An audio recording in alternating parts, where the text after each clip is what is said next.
그 후에 예수께서 나인이란 성으로 가실새 제자와 많은 무리가 동행하더니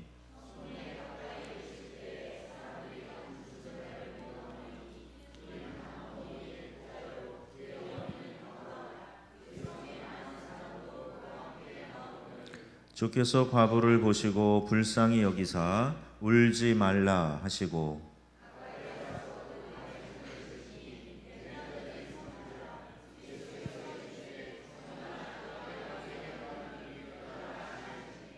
죽었던 자가 일어나 앉고 말도 하거늘 예수께서 그를 어머니에게 주시니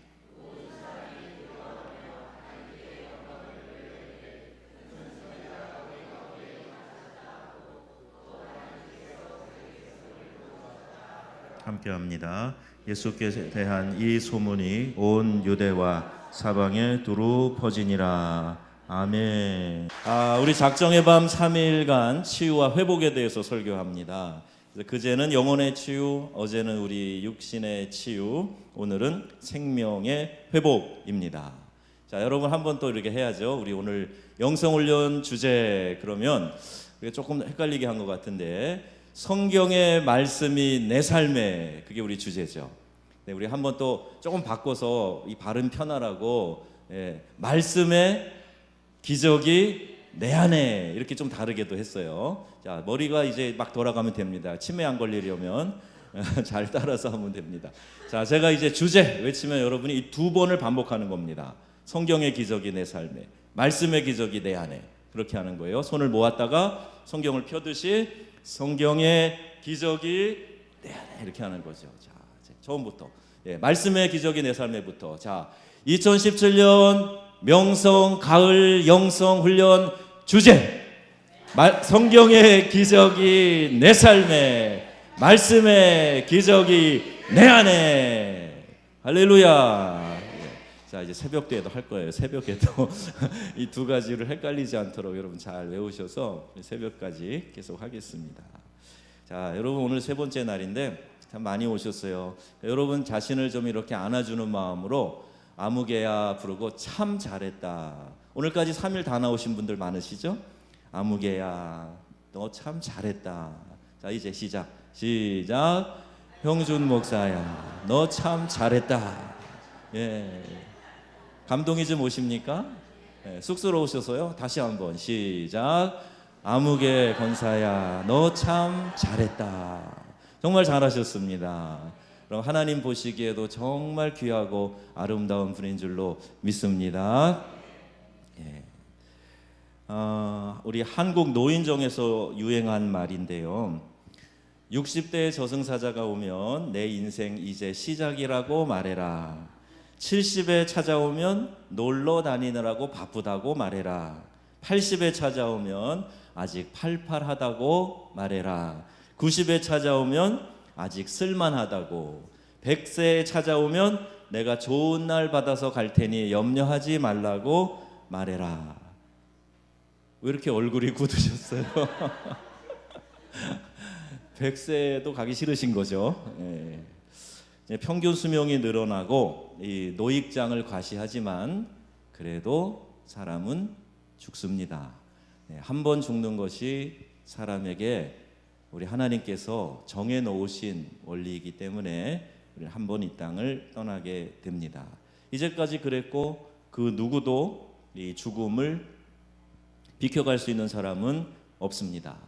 이 죽음 가운데서 건진받은 사람은 오직 유일하게 우리 성경에 나오는 예수님을 통해서 생명이 살아난 그 사람들밖에 없습니다. 예수님만이 죽은 자를 살리시는 기적을 일으키셨던 것입니다. 왜요? 예수님은 하나님이시고 하나님은 생명을 창조하신 분이시기 때문입니다. 나사로가 죽었어요. 죽은 지 사흘이 되었습니다. 이제 몸이 부패해서 냄새나기 시작합니다. 예수님이 이상하게 나사로가 이제 죽어간다는 소식을 들으면서도 바로 가지 않으시고 지체하시고 나중에 가셨어요. 그리고 나사로가 이미 죽어서 사흘이 되었는데 예수님이 나사로를 향해서 그 돌 무덤 앞에서 선포하시는 거예요. 나사로야 나오너라 그러셨어요. 아니 이제 죽어서 7층에 이렇게 천을 감고 있는 나사로를 향해서, 그것도 냄새나는 나사로를 향해서 나사로야 나오너라 그랬더니 그가 살아났습니다. 그가 살아났어요. 그리고 생명이 다시 그에게로 들어가고 다시 생명으로 살아나게 된 것입니다. 나인성에 한 과부가 있었어요. 외아들을 키웁니다. 그 당시에 이 과부 또 고아된 자들이 살아가기가 참 어려운 시대인데, 그때 아들 하나 믿고 살아가던 과부가 이 아들이 세상을 떠나게 된 겁니다. 청천벽력 같은 이제 앞으로 어떻게 살아가야 될까 삶의 무게가 짓눌려지는 그 순간에 우리 예수님께서 그 슬픔의 현장을 보게 되셨어요. 그리고 나인성 과부의 아들을 다시 살려주셨습니다. 여러분, 상여가 지나가는데 상여의 손을 대고 일어나라, 그래서 사람이 거기서 나온다 그러면 이게 보통 일입니까? 놀랄 일인데 예수님께서 그 생명을 살려내셨습니다. 이뿐 아닙니다. 회당장 야이로의 딸을 살려주셨어요. 성경에 나오는 아람어 달리다 굼이라고 말하셨을 때, 소녀야 일어나라 그랬을 때 어린 소녀가 예수님의 이 명령에 죽음을, 사망을 극복하고 일어나게 됩니다. 살아나게 되는 거예요. 생명이 다시 돌아오게 된 것입니다. 여러분, 생명을 주관하시는 분은 우리 하나님이신 줄로 믿습니다. 우리의 생과 살을 주관하시는 것은 하나님이 우리의 생명의 주인이시기 때문에 얼마든지 하나님의 뜻 가운데 하실 수 있다는 겁니다. 끄셔도 될 것 같아요. 어떻게 죽은 자가 다시 살아날 수 있단 말인가? 그러나 예수께서 죽은 자 가운데에서 스스로 죽음 가운데서 예수님께서 부활하셨기 때문에 잠자는 자의 첫 열매가 되셨을 뿐만 아니라 사망의 권세를 깨고 부활 승리하신 분이 예수님이시기 때문에 예수님은 사망을 다스리고 통치하시는 분이신 줄로 믿습니다. 그 예수님께서 우리에게 생명을 부여해 주실 수 있는 분이시고, 꺼져가는 생명에 다시 한번 불을 붙여 주실 수 있는 분이시고, 주관하실 수 있는 분이시다는 거예요. 짧게 영상을 보았는데 모하메트도 공자도 석가모니도 인류의 성인이라고 말하는 그 사람들도 참 생애를 위대하게 살았지만 결국에는 이 땅에 무덤을 남기고 떠날 수밖에 없었습니다. 몇 년 전에 저도 산동성에 가서 공자의 무덤을 가봤어요. 그냥 여느 무덤과 크게 다를 바가 없습니다. 이 땅에 무덤을 남기고 여전히 잠자는 이 땅 속에서 묻혀지는 그런 존재가 될 수밖에 없었습니다. 그런데 예수께서는 무덤에 머무르신 것이 아니라 무덤에서 부활하시고 생명으로 돌아오시고, 그리고 잠자는 자들의 첫 열매가 되셨다는 겁니다. 고린도전서 15장 20절 말씀하고 있지요. 또 요한복음 11장 25절에도 예수께서 가라사대 나는 부활이요 생명이니 나를 믿는 자는 죽어도 살겠고 그랬어요. 죽음이라는 것은 이 땅에서 우리 코의 호흡이 끝나면서 우리 영혼이 영원한 세상으로 들어가는 통과 의례에 불과합니다. 그런데 그렇게 죽음을 통과하고 난 다음에도 또 다른 삶이 있다는 거예요. 근데 그 또 다른 삶에서 영원히 주님과 함께 하나님의 영광의 보좌 앞에서 살아갈 수 있게 해주시겠다. 이게 영생을 얻은 자입니다. 죽음이라는 관문을 통과한 다음에 영원한 고통, 지옥 불못에서도 역시 끝없이 살아가는 삶이 시작이 됩니다. 여러분, 죽음은 우리에게 피할 수 없는, 우리가 선택할 수 없는 숙명이지만 죽음 이후에 있는 영원한 세상에 대해서는 우리가 선택할 수 있어요. 영생 복락을 누리느냐, 영벌에 처하게 되느냐, 이것은 이 땅에서 우리가 살아가는 동안에 예수 그리스도를 주님으로 모시고, 그래서 나의 죄의 문제를 예수님께 맡겨서 그분을 통한 구원을 받았느냐, 아니면 그렇지 못하냐, 이 선택에 달려 있습니다. 여기 계신 분은 단 한 분도 이 구원의 대열에서 낙오자가 생기지 않기를 주의 이름으로 축복합니다. 만약 우리가 믿는 신앙이 이 땅뿐이면 우리가 다른 어떤 사람들보다 불쌍한 사람일 수도 있어요. 도대체 이 많은 시간, 이 많은 노력과 정열 바쳐서 주님 믿는다는 우리의 신앙의 행위들 세상 사람들이 볼 때는 도대체 저거 뭐 하는 짓이야, 이런 생각이 들 만한 일들 많습니다. 모를 때는 그래요. 그러나 우리가 이 땅이 아니라 영원한 생명을 보장받아 살아가고 그 땅에 들어가는 천국 시민으로서 이 땅을 살아가고 있다면 우리의 이러한 신앙의 삶은 결코 헛된 것이 아니란 말입니다. 여러분, 이 양 예수 믿기로 작정한 것, 이 생명을 잃지 않으시기를 주의 이름으로 부탁합니다. 꼭 복음을 여러분 깨달으시고 주 예수 그리스도를 구주로 영접하시고 주님이 주시는 생명을 여러분 소유하시기를 주의 이름으로 축복합니다. 기독교는 그래서 일반 종교의 하나가 아니에요. 굳이 종교란 이름을 붙인다면 생명의 종교라, 이렇게 말할 수 있습니다. 이 땅에서 잘 살기 위해서 복을 누리면서 떵떵거리고 남보다 더 나은 삶을 살려고 예수 믿는 것 아니라는 이야기입니다. 더 중요한 삶의 가치가 있어요. 더 중요한 예수 믿는 이유가 있습니다. 그것은 바로 내 영혼의 구원 문제를 위해서 구원자이신 예수 그리스도를 믿고 영생을 얻는 것입니다. 자, 이것이 우리가 예수 믿는 제일 중요한 이유예요. 영접하는 자 곧 그 이름을 믿는 자들에게는 하나님의 자녀가 되는 권세를 주셨다 했습니다. 하나님의 자녀된 자, 즉 예수 믿고 구원받은 자, 천국을 이미 얻어서 살아가는 자, 하나님이 그 삶을 책임지시지 않을까요? 책임져 주시는 겁니다. 우리의 기대는 이 세상에서의 영생 복락과 편안 안일일지 몰라도, 그러나 이것은 이 세상 차원에서의 생각일 뿐이에요. 잘 몰라서 그러는 겁니다. 영생을 알고 천국에서의 영원한 삶을 아는 우리들은 이 가치에 머물러서는 안 되고 천국의 소망을 두고 천국의 가치를 찾아서 그 목표를 향해서 천성을 향해 나아가는 순례자의 삶을 이 땅에서 살아가야 된다 하는 거죠.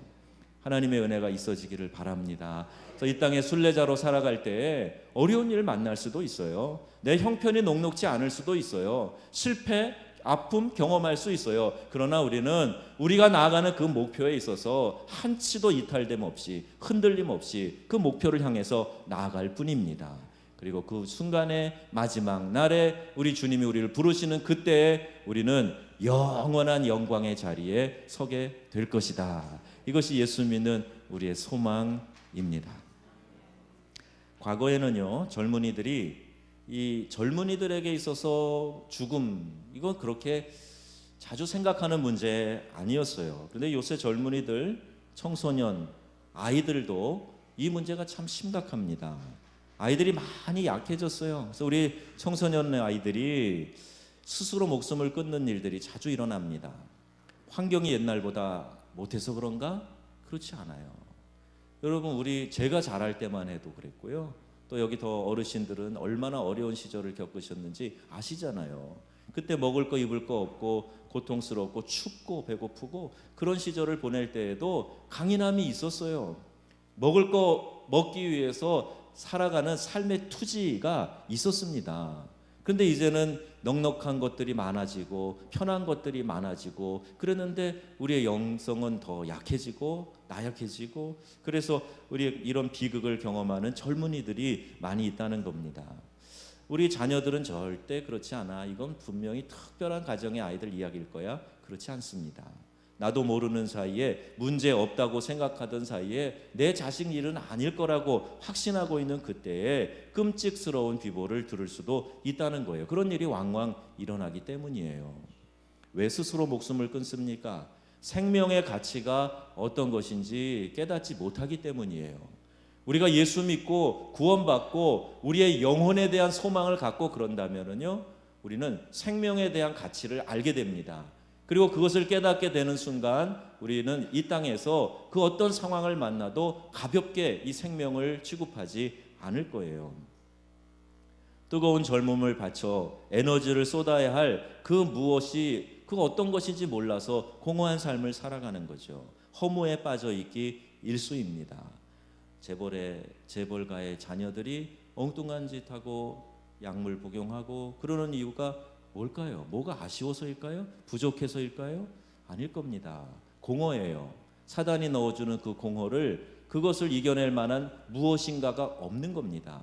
여러분, 우리의 심령이 하나님의 은혜 가운데 든든하게 세워질 때 이 세상이 밀어 넣어주는 그 공허감을 넉넉히 이겨낼 수 있고 그 믿음 안에서 굳건하게 세워져 갈 수 있을 것이라고 믿습니다. 그래서 여러분 자녀들에게 다른 어떤 선물보다도 그들 심령 가운데 이 중요한 믿음의 심지를 심어줘야 돼요.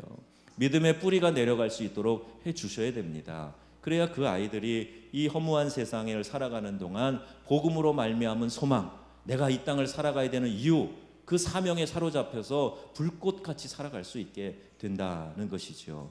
무엇이든지 그냥 뽐나는 것을 쫓아다니는, 그러다가 마치 이 나방이 그냥 불에 뛰어들어 죽는지도 모르는 그런 삶을 사는 젊은이들 되어서는 안 될 것입니다.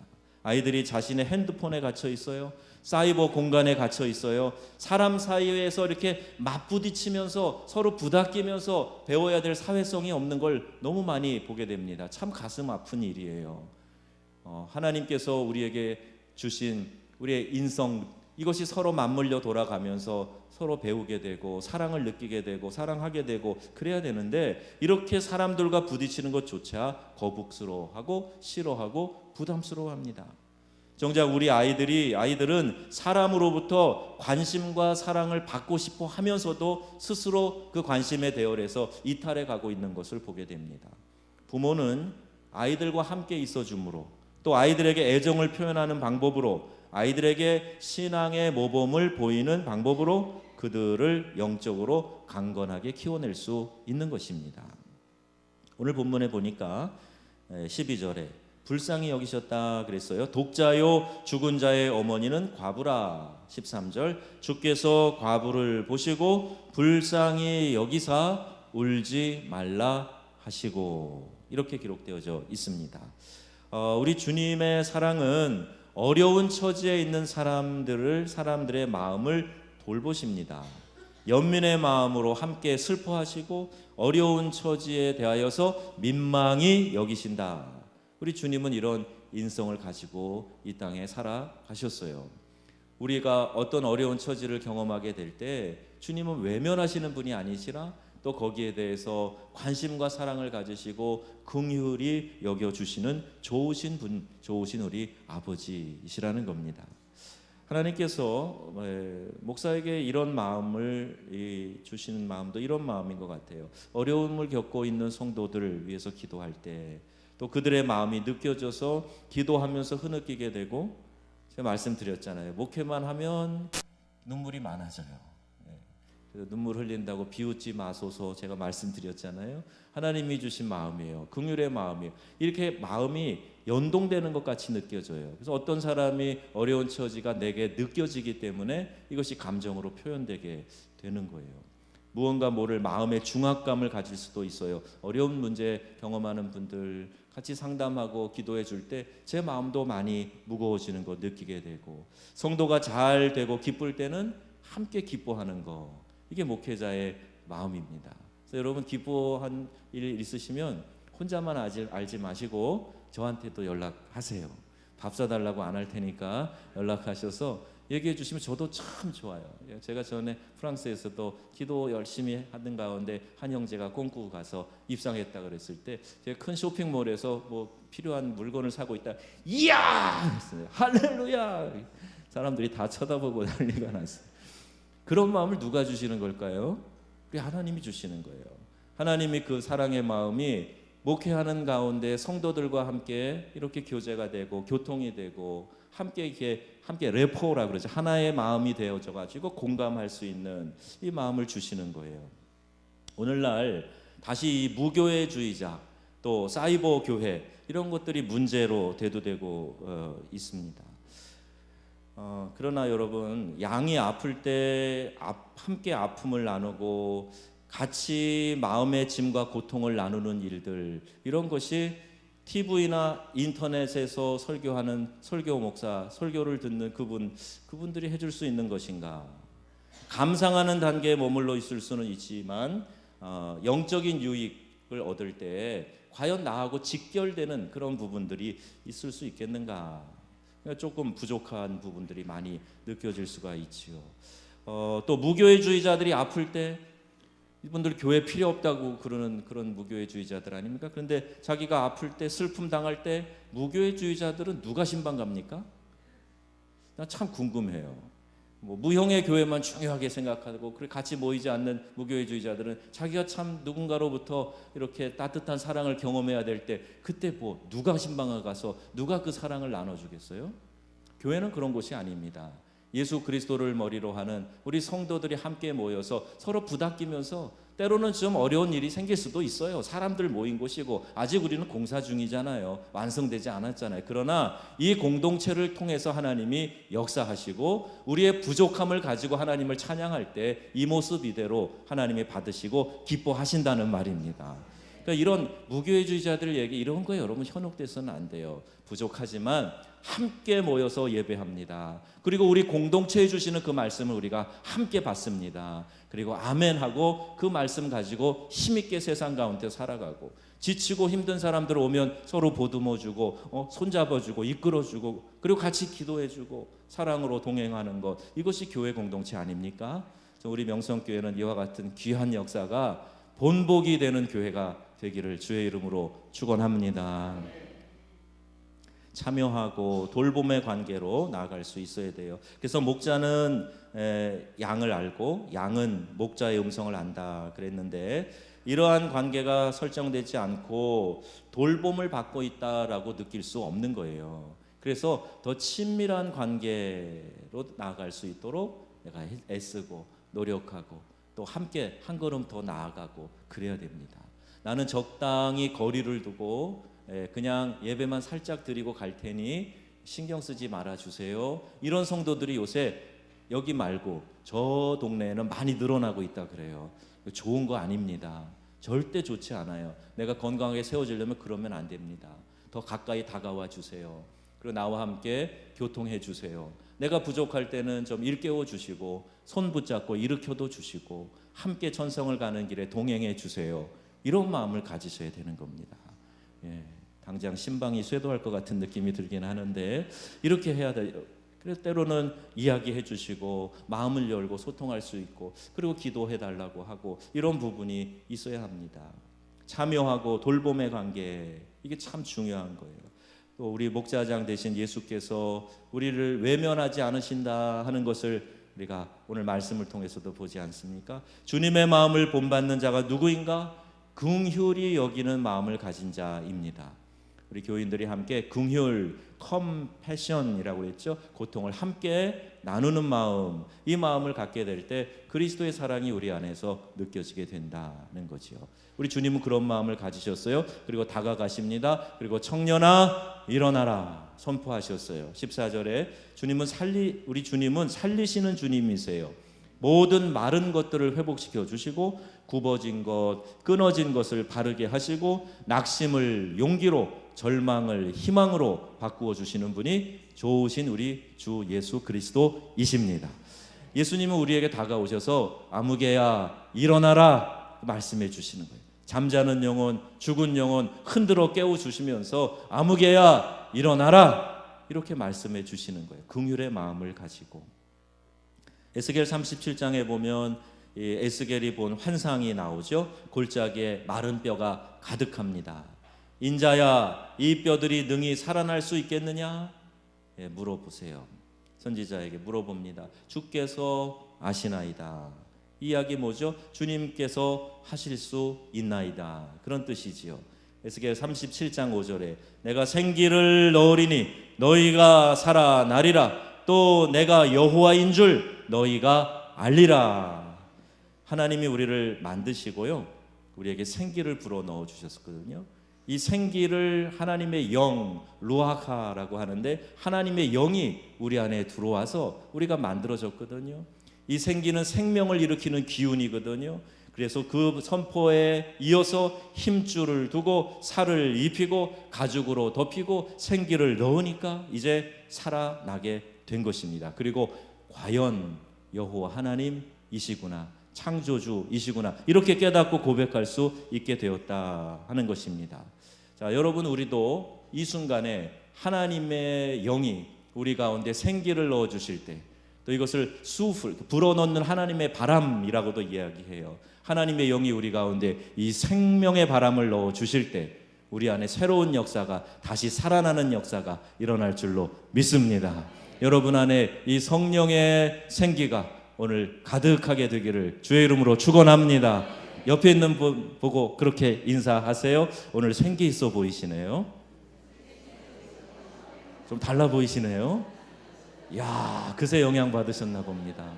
네, 생기가 있다. 우리 흔히 쓰는 말이잖아요. 근데 이게 성경하고도 이렇게 딱 맞는 말이에요. 우리 한국말이 이렇게 종교적인 언어이고, 신앙적인 언어이고, 철학이 있는 언어 같아요. 여러분, 생기가 느껴지는 것, 하나님의 영이 우리 안에서 충만하게 되면 자연스러운 현상입니다. 그렇게 창백하고 굳어져 있는 표정과 눈빛은 성령 받지 못했다는 얘기예요. 째려보지 마세요. 웃으시면서 생기가 넘치는 주의 은혜가 충만하시기를 바랍니다. 사람은 결코 물질적인 것, 이 세상의 쾌락, 즐거움, 육체적인 것만 가지고 결코 만족할 수 없습니다. 여기는 그렇게 추구의 완성의 단계에 이르르신 분이 계신지 모르겠지만, 저도 많이 가져보지 않아서 모르지만 가져본 분들 얘기 들어봐도, 우리 주변에 이렇게 살펴봐도 그래요. 많이 가졌다고, 내가 마음껏 쓰고 누린다고, 하고 싶은 짓 다 한다고 행복하냐? 물어보세요. 행복하냐고 물어보세요. 혹시 우리 중에 누구 있습니까? 행복하세요? 행복하세요? 안 행복해요. 그렇게 가졌다고, 누린다고, 이루었다고 행복한 게 아니에요. 우리는 하나님의 영으로 만들어졌기 때문에 우리를 창조하신 하나님이 우리의 고향입니다. 그 하나님과 우리가 교통해야만 우리의 영혼이 만족할 수 있고, 우리의 영혼이 만족하고 기뻐해야, 그래야 진정한 행복을 우리가 느끼게 되는 것입니다.